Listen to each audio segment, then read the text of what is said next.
ದಕ್ಷಿಣ ಕನ್ನಡ ಜಿಲ್ಲೆಯ ಬೆಳ್ತಂಗಡಿ ತಾಲೂಕಿನ ನೆರಿಯ ಗ್ರಾಮದ ಗಂಡಿಬಾಗಿಲು ಎಂಬಲ್ಲಿರುವ ಸಿಯೋನ್ ಆಶ್ರಮ ಟ್ರಸ್ಟ್ ಕಳೆದ 25 ವರ್ಷಗಳಿಂದ ಸಮಾಜದಲ್ಲಿ ಅಸಹಾಯಕತೆಯಿಂದ ಬೀದಿ ಪಾಲಾಗಿದ್ದ ಮನೋರೋಗಿಗಳು, ಬುದ್ಧಿಮಾಂದ್ಯರು, ಅಂಗವಿಕಲರು, ನಿರ್ಗತಿಕರು ಮತ್ತು ವಿಶೇಷಚೇತನ ಮಕ್ಕಳು, ವೃದ್ಧರು, ವಿಧವೆಯರು, ವಿವಿಧ ರೀತಿಯಲ್ಲಿ ದೌರ್ಜನ್ಯಕ್ಕೊಳಪಟ್ಟವರು, ಬಟ್ಟೆ ಬರೆ ಇಲ್ಲದೆ ಬೀದಿಯಲ್ಲಿ ತಿರುಗುತ್ತಾ ಮೈತುಂಬ ಹುಳುವಾಗಿದ್ದವರನ್ನ ಯಾವುದೇ ಜಾತಿ, ಮತ, ಭೇದ ಭಾವವಿಲ್ಲದೆ ಮಾತೃವಾತ್ಸಲ್ಯತೆಯಿಂದ ಆರೈಕೆಯನ್ನ ಮಾಡಿ ಮೂಲಭೂತ ಸೌಕರ್ಯಗಳಾದ ಊಟ, ವಸತಿ, ಬಟ್ಟೆ ಬರೆ ಜೊತೆಗೆ ವೈದ್ಯಕೀಯ ಚಿಕಿತ್ಸೆ ನೀಡಿ ಪುನರ್ವಸತಿ ವ್ಯವಸ್ಥೆ ಪೂರೈಸಲು ಶಕ್ತಿ ಮೀರಿ ಪ್ರಯತ್ನಿಸುತ್ತಿದೆ.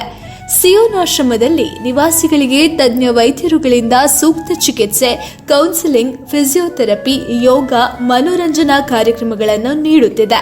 ನಾನು ಈ ಆಶ್ರಮ ಪ್ರಾರಂಭಿಸಬೇಕಾದ್ರೆ ಅದಕ್ಕೆ ಕೂಡ ಒಂದು ಕಾರಣ ಇದೆ. ನಾನು 1999 ಇಸವಿ ಮಾರ್ಚ್ 22ನೇ ತಾರೀಕಿಗೆ ಇದು ಪ್ರಾರಂಭಿಸಿದ್ವಿ. ಆಶ್ರಮ ಪ್ರಾರಂಭಿಸುವುದಕ್ಕಿಂತ ಮುಂಚೆ ನನ್ನ ಸ್ವಂತ ಕೆಲಸಕ್ಕೋಸ್ಕರ ನಾನು ಪಾಲಕ್ಕಾಡ್ ಎಂಬ ಪ್ರದೇಶಕ್ಕೆ ಹೋಗಿದ್ದೆ. ಆ ಸಂದರ್ಭದಲ್ಲಿ ಕಂಡ ದೃಶ್ಯ ಏನಂತ ಹೇಳಿದ್ರೆ, ನಮ್ಮಂಥವರು ತಿಂದು ಉಳಿದ ಎಂಜಲನ್ನು ಕೆಳಗೆ ಬಿಸಾಡ್ತಾರೆ. ಆ ಬಿಸಾಡುವಾಗ ರೈಲ್ವೆ ಸ್ಟೇಷನ್ ಪಕ್ಕದಲ್ಲಿ ಹರಿಯುವಂತ ಮೋರಿ ಇದೆ. ಆ ಮೋರಿಯಲ್ಲಿ ಏಳು ಮೂತ್ರ ಹರಿಯುತ್ತಾ ಇದೆ. ಅದರಲ್ಲಿ ಬಿದ್ದ ಹೆಂಜಲನ್ನು ಈ ಮಾನಸಿಕ ರೋಗಿಗಳು ತಿಂತಾರೆ. ಇನ್ನೊಂದು ಕಡೆ ನಾಯಿಗಳು ಕೂಡ ತಿಂತಾ ಇದೆ. ಈ ದೃಶ್ಯ ನೋಡಿದಾಗ ನನಗೆ ತಡೆಯಲಿಕ್ಕೆ ಆಗಿಲ್ಲ, ಅಷ್ಟು ದುಃಖ ಬಂದಿತ್ತು. ನಾನೇ ಕೂಗಿಬಿಟ್ಟೆ, ದೇವರೇ, ಎಷ್ಟು ಕಷ್ಟದಲ್ಲಿ ಇವರು ಜೀವನ ಮಾಡುತ್ತಾರೆ. ನಮ್ಗೆ ದೇವರು ಇಷ್ಟೆಲ್ಲ ಕೊಟ್ಟಿದೆ, ಆದ್ರೂ ಇನ್ನೂ ನಮ್ಗೆ ಸಾಕು ಎಂಬುದು ಇಲ್ಲ, ಇನ್ನೂ ಬೇಕು.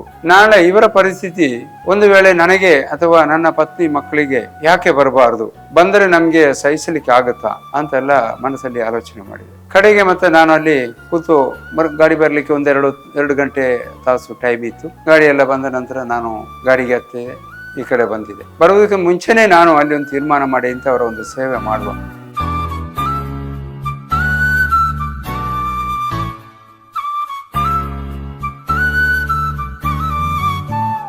ಆಶ್ರಮವಾಸಿಗಳು ಕುಟುಂಬದಿಂದ ಬೇರ್ಪಟ್ಟ ನೋವನ್ನ ಮರೆತು ಇಲ್ಲಿ ನೀಡುತ್ತಿರುವ ವಿವಿಧ ಚಟುವಟಿಕೆಗಳಲ್ಲಿ ಭಾಗಿಯಾಗಿ ಅಭಿವೃದ್ಧಿಯನ್ನ ಹೊಂದಿರುತ್ತಾರೆ. ಇವರು ಕರಕುಶಲ, ವಸ್ತು ತಯಾರಿ, ಹೈನುಗಾರಿಕೆ, ಆಟೋಟಗಳು ಸೇರಿದಂತೆ ದಿನನಿತ್ಯದ ಚಟುವಟಿಕೆಯಲ್ಲಿ ಭಾಗಿಯಾಗಿ ನಮ್ಮ ಆಶ್ರಮದ ಏಳಿಗೆಗಾಗಿ ಶ್ರಮಿಸುತ್ತಾ ಇರುವುದು ಹಾಗೂ ಅವರ ವೈಯಕ್ತಿಕ ಅಭಿವೃದ್ಧಿಯನ್ನು ಹೊಂದುತ್ತಿರುವುದು ಸಂತೋಷದ ವಿಷಯವಾಗಿದೆ. ನಾನು ಬರುವ ಒಂದೂವರೆ ವರ್ಷದ ಮೊದಲು ಇದು ಓಪನ್ ಆಗಿತ್ತಷ್ಟೇ. ಒಂದೂವರೆ ವರ್ಷದಿಂದ ನಾನು ಬಂದೆನು. ನಾನು ಬರುವಾಗ ಆ ಸೆಡ್ಡಿನಲ್ಲಿ ಎಲ್ಲರೂ ವಿಸಿಟರ್ ಸಮೇತ ಬರ್ತಿದ್ದರು ನಮ್ಮನ್ನು ನೋಡಲಿಕ್ಕೆ. ಇಲ್ಲಿಗೆ ಬರುವಾಗ ಏನಾದರೂ ತರ್ತಿದ್ದರು. ಎಲ್ಲ ಖರ್ಚು ಅವರ ಕೊಡುಗೆಯಿಂದಲೇ ಆಗಬೇಕಿತ್ತು. ಈಗಿನ ಹಾಗೆ ಬೇರೆ ಗೌರ್ಮೆಂಟ್ ಅದರಿಂದ ಸರ್ಕಾರದಿಂದ ಅದರಿಂದ ಏನು ಸಿಕ್ಕುತ್ತಿರಲಿಲ್ಲ. ಎಲ್ಲ ದಾನಿಷ್ಠರು ಕೊಟ್ಟರು. ನಾವೊಂದು 130-140 ಜನ ಆ ಹುಡ್ನ ಸೆಲ್ನಲ್ಲೇ ಇದ್ದೆವು. ಸಂಸ್ಥೆಯಲ್ಲಿ ಸಿಯೋನ್ ಆಸ್ಪತ್ರೆ, ಸಿಯೋನ್ ಮಾನಸಿಕ ಆಸ್ಪತ್ರೆ ಮತ್ತು ಪುನರ್ವಸತಿ ಕೇಂದ್ರ, ಸಿಯೋನ್ ಬುದ್ಧಿಮಾಂದ್ಯರ ನಿಲಯ, ಸಿಯೋನ್ ಮಕ್ಕಳ ಮಂದಿರ, ಸಿಯೋನ್ ಅಂಗವಿಕಲರ ನಿಲಯ, ಸಿಯೋನ್ ವೃದ್ಧಾಶ್ರಮ, ಸಿಯೋನ್ ವಿಶೇಷ ಶಾಲೆ, ಸಿಯೋನ್ ಸ್ನೇಹ ಸ್ವಸಹಾಯ ಸಂಘಗಳ ಒಕ್ಕೂಟ ಎಂಬ ಅಂಗಸಂಸ್ಥೆಯನ್ನು ಹೊಂದಿದ್ದು ಒಂದೇ ಮರದ ಕೊಂಬೆಗಳಂತೆ ಕಾರ್ಯನಿರ್ವಹಿಸುತ್ತಿದ್ದು ಒಟ್ಟು ಸುಮಾರು 35 ಸಿಬ್ಬಂದಿಯವರು ಸೇವೆಯನ್ನು ಸಲ್ಲಿಸುತ್ತಿದ್ದಾರೆ.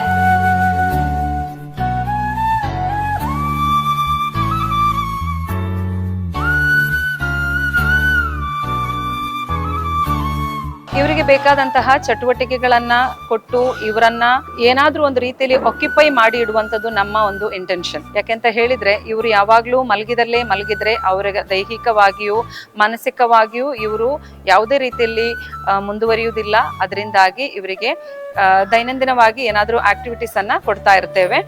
ಸೊ ಅಂತ ಒಂದು ಆಕ್ಟಿವಿಟಿ ಈಗ ಕಲಾವೇದಿಕೆ ಅಂತ, ಅದೇ ರೀತಿ ವಾಕಿಂಗ್ ಇದೆ, ಯೋಗ, ಸಣ್ಣ ಮಟ್ಟದಲ್ಲಿ ಯೋಗ ಮಾಡಿಸ್ತೇವೆ, ಕ್ರಾಫ್ಟ್ ಕೆಲಸಗಳು ಸ್ವಲ್ಪ ಮಾಡಿಸ್ತೇವೆ. ಮತ್ತೆ ಇವರು ಪರಸ್ಪರ ಆಚೆ ಈಚೆ ಹುಷಾರಿಲ್ಲದವರಿಗೆ ಪರಸ್ಪರ ಸಹಾಯ ಮಾಡ್ತಾರೆ. ವಾರ್ಡ್ ಅಲ್ಲಿ ಆದ್ರೂ ಕ್ಲೀನಿಂಗ್, ಬಟ್ಟೆ ಒಗೆಯೋದಾಗ್ಲಿ, ಬಟ್ಟೆ ಮಡಚಿ ಇಡೋದಾಗ್ಲಿ, ಬೆಡ್ ಮೇಕಿಂಗ್ ಆಗ್ಲಿ, ಅದೇ ರೀತಿ ಪಾತ್ರೆಗಳನ್ನ ತೊಳೆದು ಶುಚಿತ್ವವನ್ನ ಕಾಪಾಡುವಂತಹ ಎಲ್ಲ ಕೆಲಸಗಳು. ಯಾಕೆಂದ್ರೆ ಇವರಲ್ಲಿ ನಮ್ಗೆ ಒಂದು 80% ಎಲ್ಲರೂ ಮಾನಸಿಕವಾಗಿ ತೊಂದರೆಯಲ್ಲಿದ್ದಾರೆ. ಇದ್ದಾರೆ, ಆದ್ರೆ ದೈಹಿಕವಾಗಿ ಅವರು ಚೆನ್ನಾಗಿರುವವರಿದ್ದಾರೆ. ಅದರಿಂದಾಗಿ ಇವರ ಹತ್ರ ನಾವು ನಮ್ಮ ಇಲ್ಲಿನ ಕೆಲಸಗಳನ್ನ ಇವರನ್ನ ಸೇರಿಸಿಕೊಂಡೇ ನಾವು ಮಾಡ್ತೇವೆ.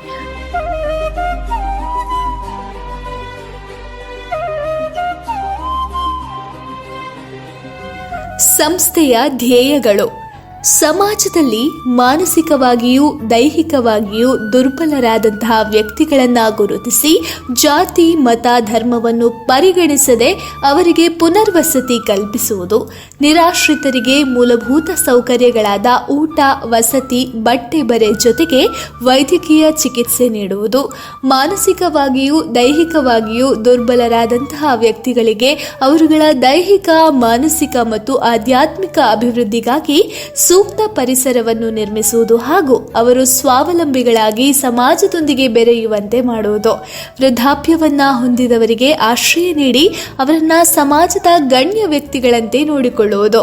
ನಾನು ಇಲ್ಲಿ ಸಿಯೋನ್ ಆಶ್ರಮಕ್ಕೆ ಬರುವುದು ಸಾಧಾರಣ 11 ವರ್ಷದಿಂದ ಮೇಲೆ ಆಯಿತು. 2008ರಿಂದ ಬರ್ತಾ ಇದ್ದೇನೆ. ಸೊ ಆ ಸಮಯದಲ್ಲಿ ಇಲ್ಲಿ ಸರಿಯಾಗಿ ರೋಡ್ ಸಂಪರ್ಕ ಕೂಡ ಇಲ್ಲದಂಥ ಹಳ್ಳಿ.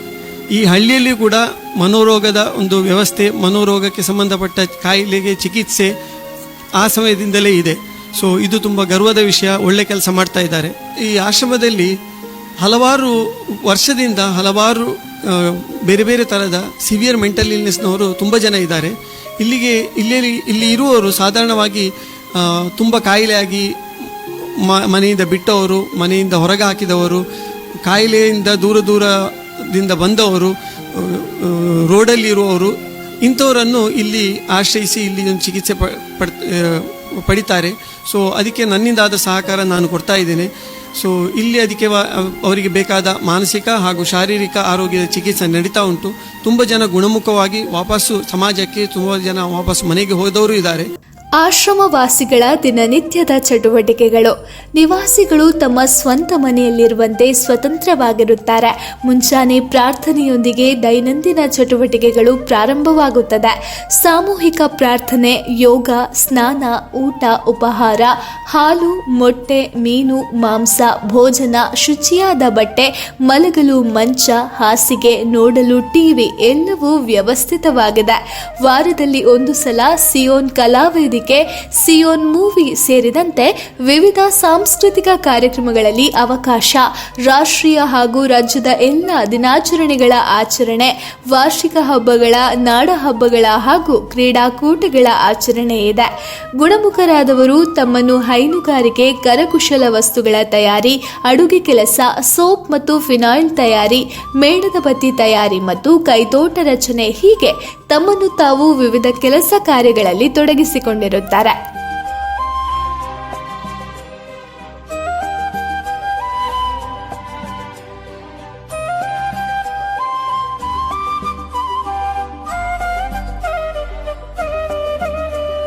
ಈ ಆಶ್ರಮವು ನನಗೆ ಒಂದು ಮನೆ ಇದ್ದ ಹಾಗೆ. ಮೊದಲು ಒಂದು ಚಿಕ್ಕ ಜೋಪಡಿಯಿಂದ ಪ್ರಾರಂಭವಾಗಿ ಇದೀಗ ಈ ಎತ್ತರಕ್ಕೆ ಬೆಳೆದು ನಿಂತಹ ಈ ಆಶ್ರಮ ಸಾವಿರಾರು ಜನರಿಗೆ ಬದುಕಿಗೆ ಬೆಳಕಾಗಿ. ಈ ಆಶ್ರಮ ಈ ಮಟ್ಟಕ್ಕೆ ಬೆಳೆದು ನಿಂತಿದೆ ಅಂತ ಅಂದ್ರೆ ಡ್ಯಾಡಿ ಅಂದೇ ಪ್ರಖ್ಯಾತರಾಗಿರುವ ಮಿಸ್ಟರ್ ಯುಸಿ ಪೌಲೋಸ್ ಹಾಗೂ ಅವರ ಧರ್ಮಪತ್ನಿ ಮೇರಿ ಅವರ ಅವಿರತ ಶ್ರಮ ಇದರ ಹಿಂದೆ ಇದೆ. ಹಗಲು ರಾತ್ರಿ ನಾನು ನೋಡಿದ್ದೀನಿ ಅವರು ಈ ಆಶ್ರಮಕ್ಕಾಗಿ ದುಡಿಯುವಂತದ್ದು, ಈ ಆಶ್ರಮದ ಜನರಿಗಾಗಿ, ಈ ಆಶ್ರಮದ ಒಳಿತಿಗಾಗಿ ಪ್ರಾರ್ಥನೆಯಲ್ಲಿ ತೊಡಗಿಸಿಕೊಳ್ಳುವಂತದ್ದು, ಅವರೊಂದಿಗೆ ಅವರ ಮಕ್ಕಳು ಕೂಡ ಅವರ ಪ್ರತಿ ಹೆಜ್ಜೆಯಲ್ಲೂ ಕೈ ಜೋಡಿಸಿರುವಂತದ್ದು ನಾನು ನೋಡಿದ್ದೇನೆ. ಪ್ರಭು ಯೇಸು ಕ್ರಿಸ್ತರ ವಾಕ್ಯವನ್ನು ಆಲಿಸಿಕೊಂಡು ಅದರಿಂದ ಸ್ಫೂರ್ತಿ ಪಡೆದು ಬಡವರಲ್ಲಿ, ದಲಿತರಲ್ಲಿ, ದುಃಖಿತರಲ್ಲಿ, ಪೀಡಿತರಲ್ಲಿ ಯೇಸುವನ್ನೇ ಕಂಡು ಅವರಿಗೆ ಸರ್ವವಿಧವಾದಂಥ ಸೇವೆಯನ್ನು ಸಲ್ಲಿಸುವಂಥ ಸುಂದರ ಕಾರ್ಯಕ್ರಮ ನಡೀತದೆ ಸಿಯೋನ್ ಆಶ್ರಮದಲ್ಲಿ.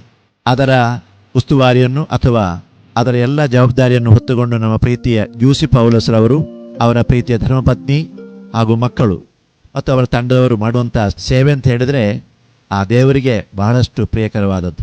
ಇದನ್ನು ಗಮನಿಸಿದ ಊರವರು, ಸರ್ಕಾರ ಎಲ್ಲರೂ ಅವರನ್ನು ಪ್ರೋತ್ಸಾಹಿಸುವಂಥ ಕಾರ್ಯವನ್ನು ನಾನು ನೋಡಿದ್ದೇನೆ. ಅನೇಕ ಪ್ರಶಸ್ತಿಗಳು ಅವರಿಗೆ ದೊರಕಿದೆ.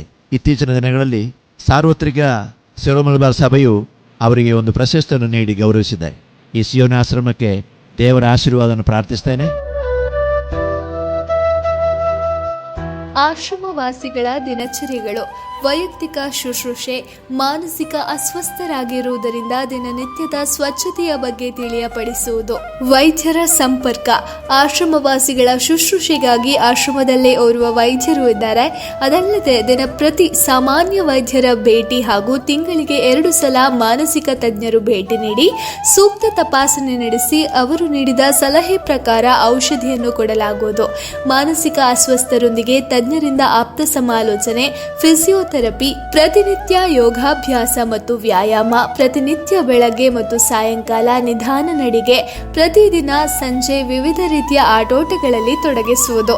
ಅದಲ್ಲದೆ ಉದಾರ ಮನಸ್ಸಿನ ದಾನಿಗಳು ತಮ್ಮ ಹುಟ್ಟುಹಬ್ಬ, ಮದುವೆ ವಾರ್ಷಿಕೋತ್ಸವ, ಕುಟುಂಬಸ್ಥರ ವಾರ್ಷಿಕ ತಿಥಿ ಸೇರಿದಂತೆ ವಿಶೇಷ ದಿನಗಳಂದು ಸಿಯೋನ್ ಆಶ್ರಮಕ್ಕೆ ಭೇಟಿ ನೀಡಿ ನಿವಾಸಿಗಳೊಂದಿಗೆ ತಮ್ಮ ಸಂತೋಷವನ್ನ ಹಂಚಿಕೊಂಡು ಅನ್ನದಾನ ನೀಡುತ್ತಿದ್ದಾರೆ. ಇನ್ನು ಸಿಯೋನ್ ಆಶ್ರಮದ ಸೇವೆಗೆ ಸಂದ ಪ್ರಶಸ್ತಿಗಳು. ಸಿಯೋನ್ ಆಶ್ರಮವು ಅನಾಥ, ನಿರ್ಗತಿಕರು ಹಾಗೂ ಮನೋರೋಗಿಗಳಿಗೆ ನೀಡುತ್ತಿರುವ ಸೇವೆಗಾಗಿ ಸರ್ಕಾರಿ ಹಾಗೂ ಸರ್ಕಾರೇತರ ಸಂಸ್ಥೆಗಳು ಸಂಸ್ಥೆಯ ಆಡಳಿತ ಟ್ರಸ್ಟಿಯಾಗಿರುವ ಶ್ರೀ ಯು ಪೌಲೋಸ್ ರವರಿಗೆ ಅನೇಕ ಪ್ರಶಸ್ತಿಗಳನ್ನು ನೀಡಿ ಗೌರವಿಸಿದೆ.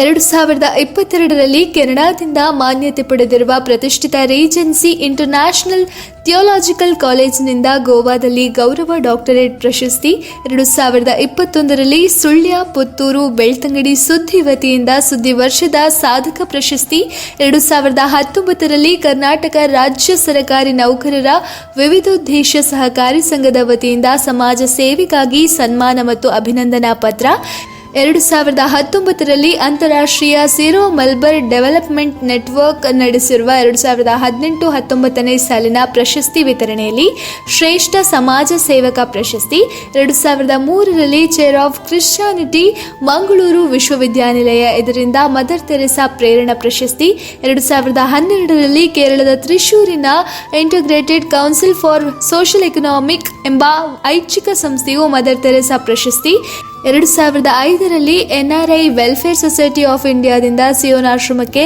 ಹಿಂದ್ ರತನ್ ಪ್ರಶಸ್ತಿ.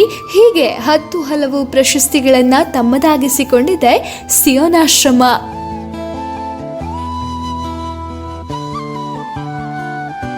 ನಾನು ಈ ಆಶ್ರಮದ ಬಗ್ಗೆ ಹೇಳುವಾಗ ತುಂಬಾ ಸಂತೋಷದಿಂದ ಹೇಳ್ತಾ ಇದ್ದೇನೆ. ಯಾಕೆಂದ್ರೆ ನಾನು ಫಸ್ಟ್ PUC ಯಲ್ಲಿ ಕಲಿಯುತ್ತಿರುವಾಗ ಈ ಆಶ್ರಮ ಪ್ರಾರಂಭವಾಯಿತು. ಸಣ್ಣ ಓಲೆ ಹಾಕಿದಂತಹ ಒಂದು ಚಾವಡಿಯಲ್ಲಿ ಇದು ಆರಂಭವಾದ. ಧರ್ಮಸ್ಥಳ, ಉಜ್ಜರೆ ಇಂತಹ ಪೇಟೆಗಳಲ್ಲಿ ಯಾರು ಇಲ್ಲದೆ ಅನಾಥರಾಗಿ ಬಿದ್ದಂತಹ ಸಾವಿರಾರು ಮಕ್ಕಳನ್ನು ಕರ್ಕೊಂಡು ಇಲ್ಲಿ ಬಂದು ಅವರಿಗೆ ಸೇವೆ ಮಾಡುವುದರಲ್ಲಿ ನಮ್ಮ ಶ್ರೀ UC ಪೌಲೋಸರು ಮಾಡುವಂತಹ ಸೇವೆ ಚಿರಋಣಿ. ಯಾಕೆಂದರೆ ಅವರ ಬಗ್ಗೆ ಹೇಳುವಾಗ ಹೆಮ್ಮೆಯ ಮಾತು. ಕಾರಣ ಈ ಗಂಡಿಬಾಗಿಲು ಎಂಬ ಈ ಕುಗ್ರಾಮ ಇಂದು ದೇಶ ವಿದೇಶಗಳಲ್ಲಿ ಪರಿಚಯವಾದದ್ದು ಈ ಆಶ್ರಮದಿಂದಲೇ. ಇಲ್ಲಿ ಸುಮಾರು 400 ಜನರು ಈಗ ಅವರ ಆಶ್ರಮದಲ್ಲಿ ಇದ್ದಾರೆ. ಅವರಿಗೆ ಬಡತನ ಇದೆ, ಅವರಿಗೆ ಮನೆ ಇಲ್ಲ. ಇಂತಹ ವ್ಯಕ್ತಿಗಳನ್ನು ಕರ್ಕೊಂಡು ಇಲ್ಲಿ ಬಂದು ಅವರಿಗೆ 4 ಹೊತ್ತು ಊಟ ಹಾಕಿ ಬೇಕಾದಂತಹ ಎಲ್ಲ ವ್ಯವಸ್ಥೆಗಳನ್ನು ಕಲ್ಪಿಸಿ ಕೊಡುವುದು ಇವರ ಮೇನ್ ಉದ್ದೇಶವಾಗಿ ನೆಲೆ ನಿಂತಿದೆ. ಎಷ್ಟೋ ಸಲ ನಮ್ಗೆ ಮಹಿಳೆಯರು ಮಾನಸಿಕ ರೋಗಿಗಳು ಸ್ಟ್ರೀಟ್ ಇಂದ ಸಿಗುವರು ಸ್ಟ್ರೀಟ್ ಪ್ರೆಗ್ನೆನ್ಸಿ ಆಗಿ ಸಿಗ್ತಾ ಇದ್ರು. ಆ ರೀತಿ ಎಷ್ಟೋ ಒಂದು 14 ಮಕ್ಕಳು ಇಲ್ಲಿ ಹುಟ್ಟಿದ್ದಾರೆ. ಅವರಿಗೆಲ್ಲ ಒಳ್ಳೆ ಎಜುಕೇಶನ್ ಕೊಟ್ಟಿದ್ದೇವೆ. ಈಗ ಸಣ್ಣ ಮಗು ಈಗ ಕಲಿತಾ ಇರುವುದು 3rd ಸ್ಟ್ಯಾಂಡರ್ಡ್. ಈಗ ಅಂದ್ರೆ ನಮ್ದೊಂದು ಸ್ಕೂಲ್ ಇತ್ತು. ಆ ಸ್ಕೂಲಲ್ಲಿ ತುಂಬಾ ಮಕ್ಕಳನ್ನ ಓದಿಸ್ತಾ ಇದ್ವಿ.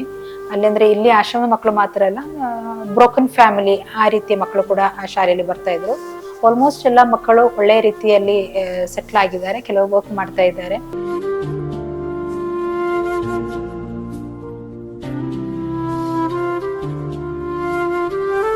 ಇದಲ್ಲದೆ ಊರಿನ ಆರ್ಥಿಕ, ಸಾಮಾಜಿಕ, ಶೈಕ್ಷಣಿಕ ಅಭಿವೃದ್ಧಿಗೆ ಗ್ರಾಮೀಣಾಭಿವೃದ್ಧಿ ಯೋಜನೆಗಳನ್ನು ಕೈಗೊಂಡು ಸಕ್ರಿಯವಾಗಿ ಶ್ರಮಿಸಲಾಗುತ್ತಿದೆ. ಮಕ್ಕಳ ವಿದ್ಯಾಭ್ಯಾಸಕ್ಕಾಗಿ 2004ನೇ ಇಸವಿಯಲ್ಲಿ 4 ವಿದ್ಯಾರ್ಥಿಗಳಿಗೆ ಸಹಾಯ ನೀಡಲು ಪ್ರಾರಂಭಿಸಿದ ಈ ಸಂಸ್ಥೆಯಲ್ಲಿ ಇದುವರೆಗೆ ಸುಮಾರು 9,500 ವಿದ್ಯಾರ್ಥಿಗಳಿಗೆ ಸಹಾಯ ನೀಡಿದ್ದು, ಡಾಕ್ಟರ್, ನರ್ಸ್, ಸಮಾಜ ಸೇವೆ, ಇಂಜಿನಿಯರ್, ಬ್ಯಾಂಕ್ ಉದ್ಯೋಗಗಳು ಸೇರಿದಂತೆ ನಾನಾ ಕ್ಷೇತ್ರಗಳಲ್ಲಿ ಸೇವೆ ಸಲ್ಲಿಸುತ್ತಿದ್ದಾರೆ. ಈಗ ಸ್ಟಾರ್ಟಿಂಗಿಗೆ ಬರ್ತಾರೆ ಪೇಷಂಟ್ಗಳು ಬರೋ ಸಿಚುವೇಶನ್ ಅಲ್ಲಿ ನಮ್ಗೆ ಅನಿಸ್ತದೆ ಇಂಥ ಪೇಷಂಟ್ಗಳೆಲ್ಲ ಇಲ್ಲಿಂದ ಗುಣಮುಖರಾಗ್ತಾರ, ಈ ತರ ಕಷ್ಟದಲ್ಲಿ ಇರುವವರನ್ನು ಹೇಗೆ ರಿಕವರಿ ಮಾಡ್ತಾರ ಅಂತ ಹೇಳಿ ನಮಗೆ ಸ್ಟಾರ್ಟಿಂಗ್ ಬಂದಾಗ ಒಂಥರ ಅನಿಸ್ತದೆ. ಕಾಲಕ್ರಮೇಣ ಅದು ಒಂದು 2-3 ದಿನ 4-5 ದಿನ ಆದ ನಂತರ ಅವರು ಅದಕ್ಕೊಂದು ನಾರ್ಮಲಿಗೆ ಕಂಬ್ಯಾಕ್ ಆಗ್ತಾರೆ. ಅವರು ನಾರ್ಮಲಿ ಕಂಬ್ಯಾಕ್ ಬಂದು ಅವರ ದಿನನಿತ್ಯದ ಕೆಲಸ ಮಾಡಲಿಕ್ಕೆ ಅವರು ಮುಂದೆ ಬರ್ತಾರೆ. ಅವರು ಇಲ್ಲೇ ಆಗುವಂಥ ಆಕ್ಟಿವಿಟೀಸ್ಗೆ ಮುಂದೆ ಬರ್ತಾರೆ. ಇನ್ನಿತರ ಕಾರ್ಯಕ್ರಮಗಳಂದ್ರೆ ಇಲ್ಲಿ ಆಕ್ಟಿವಿಟೀಸ್ ಆಗುವಾಗಲಿ ಯಾವುದೇ ಒಂದು ಇನ್ನಿತರ ವಿಚಾರ ಆಗುವಾಗ ಅವ್ರು ಇಲ್ಲಿ ಬಂದವರು ಪಾರ್ಟಿಸಿಪೇಟ್ ಮಾಡ್ತಾರೆ. ಸೊ ಅದು ನಮಗೆ ಇಲ್ಲಿದೊಂದು ಬ್ಲೆಸ್ಸಿಂಗ್ ಅಂತ ಹೇಳ್ಬೋದು, ಅವರ ಮೇಲೆ ಸಿಗುವಂಥದ್ದು.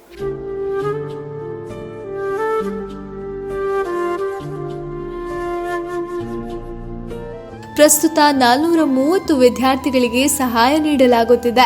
2023-24ನೇ ಸಾಲಿನಲ್ಲಿ ನೆರಿಯ ಗ್ರಾಮದ ಎಲ್ಲ ಸರ್ಕಾರಿ ಮತ್ತು ಅನುದಾನಿತ ಶಾಲೆಗಳ ಎಲ್ಲಾ ಮಕ್ಕಳಿಗೆ ಉಚಿತ ಪುಸ್ತಕ ಮತ್ತು ಬ್ಯಾಗ್ ವಿತರಿಸಲಾಗಿದೆ. ಮಹಿಳಾ ಸಬಲೀಕರಣಕ್ಕಾಗಿ ಸಿಯೋನ್ ಸ್ನೇಹ ಸ್ವಸಹಾಯ ಸಂಘಗಳನ್ನು ರಚಿಸಲಾಗಿದ್ದು, ಸಂಘದ ಸದಸ್ಯರು ನಾನಾ ಉದ್ದೇಶಗಳಿಗಾಗಿ ಆಂತರಿಕ ಸಾಲ, ಬ್ಯಾಂಕ್ ಸಾಲ ಹಾಗೂ ಸುತ್ತು ನಿಧಿ ಸಾಲ ಪಡೆದುಕೊಂಡು ತಮ್ಮ ಆರ್ಥಿಕ ಅವಶ್ಯಕತೆಗಳನ್ನು ಪೂರೈಸಿಕೊಂಡಿದ್ದಾರೆ. ಇದು ಮಾತ್ರವಲ್ಲದೆ ಆಶ್ರಮದಿಂದ ಹೊರಗಿರುವ ಮಾನಸಿಕ ರೋಗಿಗಳಿಗೆ ಅನುಕೂಲವಾಗುವಂತೆ ಕಳೆದ 13 ವರ್ಷಗಳಿಂದ ಪ್ರತಿ ತಿಂಗಳ ಕೊನೆಯ ಭಾನುವಾರದಂದು ಉಜಿರೆ ಶ್ರೀ ಜನಾರ್ದನ ಸ್ವಾಮಿ ದೇವಸ್ಥಾನದ ವಠಾರದಲ್ಲಿ ಮಾನಸಿಕ ರೋಗಿಗಳಿಗೆ ಉಚಿತವಾಗಿ ತಪಾಸಣೆ ಹಾಗೂ ಉಚಿತ ಔಷಧಿಗಳನ್ನು ನೀಡುತ್ತಿದ್ದು, ಇದುವರೆಗೆ 3500ಕ್ಕೂ ಹೆಚ್ಚು ಮಾನಸಿಕ ರೋಗಿಗಳು ಇದರ ಉಪಯುಕ್ತತೆಯನ್ನು ಪಡೆದಿರುತ್ತಾರೆ. I am very happy about the services rendered by Paulus in the Sion Ashram, very close to Dharmasthala. The one service that is rendered by Sion Ashram is very unique. We have been talking about destitutes, we are talking about mentally ill, and also the unfortunate ones who are not attended by even family or society. But I am really proud to say that Paulus took charge of this ashram in a very remote place, which is about 25 kilometers from Dharmasthala. And since then he has developed an ashram for all these unfortunate ones. They are real unfortunate ones because sometimes their God is unkind to them, their family is unkind to them, society is unkind to them, and even the government is totally unkind to them. So, such private efforts to take care of these unfortunate ones are the most holy work. ನಮ್ಮ ಸಂಸ್ಥೆಗೆ ವಿವಿಧ nursing school ಮತ್ತು MSW college ವಿದ್ಯಾರ್ಥಿಗಳು ತಮ್ಮ ಶಿಕ್ಷಣದ ಅಂಗವಾಗಿ ಮಾನಸಿಕ ರೋಗಿಗಳ ಬಗ್ಗೆ ವಿದ್ಯಾರ್ಜನೆಗಾಗಿ ಬಂದು ತರಬೇತಿಯನ್ನ ಪಡೆಯುತ್ತಿದ್ದಾರೆ. 2002ರಂದು ಈ ಟ್ರಸ್ಟ್ ಮನೋರೋಗ ಆಸ್ಪತ್ರೆ ಎಂದು ಸರ್ಕಾರದ ಅಂಗೀಕಾರ ಪಡೆದಿದೆ. ದೇವರ ಕೃಪಾ ಕಟಾಕ್ಷದಿಂದ ಮತ್ತು ಉದಾರ ಮನಸ್ಸಿನ ಜನರ ಸಹಕಾರದಿಂದ ಈ ಆಶ್ರಮವು ಈಗ ಮುನ್ನಡೆಯುತ್ತಿದೆ.